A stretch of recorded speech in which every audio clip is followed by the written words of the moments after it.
کہا جاتا ہے اکارڈنگ ٹو قرآن اور مسلم کہ 4 آسمانی کتابیں ہیں، مطلب ورڈ آف گاڈ، تورات، زبور، انجیل اور قرآن.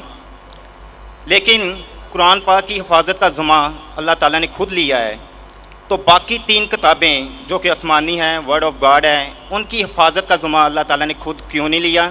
اور اگر وہ تبدیل ہو گئی ہے تو اس میں ذمہ دار کون ہے؟ 1 منٹ ہو گیا بھائی صاحب، آدھا منٹ ہوا. Thank you. بالکل سر، آدھا منٹ دوں گا. 2 منٹ بہت ہو جاتے، پھر بھی میں نے دیا آپ کی محبت میں. Thank you sir. تھینک میں آپ سے محبت کرتا ہوں، میں آپ سے محبت کرتا ہوں. Love you too. بھائی صاحب کا سوال ایک دم اچھا تھا ماشاءاللہ. 4 جملے میں آدھے منٹ سے کم. یہ صحیح ہے، آدھا منٹ لو، 1 منٹ لو، 2 منٹ بہت ہو جاتا ہے، پھر بھی میں نے دیا.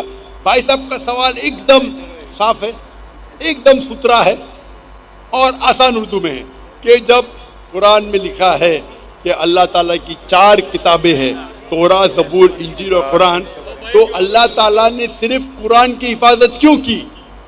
باقی آسمانی کتاب، باقی جو اللہ کے کلام تھے، اس کی حفاظت کیوں نہیں کی؟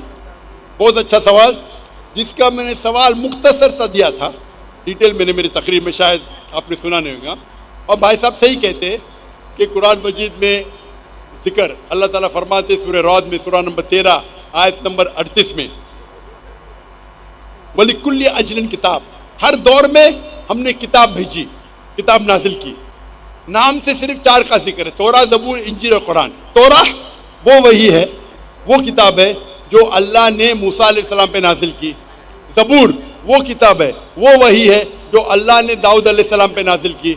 انجیل وہ کتاب ہے، وہ وہی ہے جو اللہ نے عیسیٰ علیہ السلام پہ نازل کی. اور قرآن مجید اللہ سبحانہ و تعالیٰ کی آخری کتاب ہے، آخری نبی محمد صلی اللہ علیہ وسلم پہ نازل کی. بھائی صاحب کا ایک دم اچھا سوال ہے کہ اللہ نے جب قرآن مجید میں کہا، اور میں نے ذکر کیا سورہ ہجر میں، سورہ نمبر 15 آیت نمبر 9 میں، کہ ہم نے قرآن نازل کی، ہم اس کی حفاظت کریں، تو اللہ تعالیٰ نے صرف قرآن کی حفاظت کیوں کی؟ باقی آسمانی کتاب، باقی کلام کی حفاظت کرنے کا ٹھیکہ کیوں نہیں لا؟ بہت اہم سوال، بہت اچھا سوال. اس کا جواب ہے کہ جتنے بھی پہلے کتابیں نازل کی گئی، جتنے بھی وہی قرآن مجید کے پہلے آئے، وہ صرف ایک وقت کے لیے تھی اور ایک گروہ کے لیے تھی. مثال کے طور پہ قرآن میں کہا گیا ہے کہ عیسیٰ علیہ السلام نبی تھے بنی اسرائیل کے لیے، صرف اسرائیل کے لیے تھے، ساری دنیا کے لیے نہیں تھے. بائبل میں کہا گیا ہے I have been sent only to the lordship of Israel.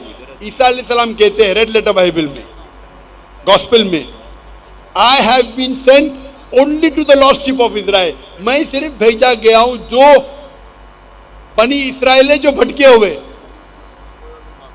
یعنی بائبل میں بھی کہا گیا ہے کہ عیسیٰ علیہ السلام بھیجے گئے تھے صرف بنی اسرائیل کے لیے.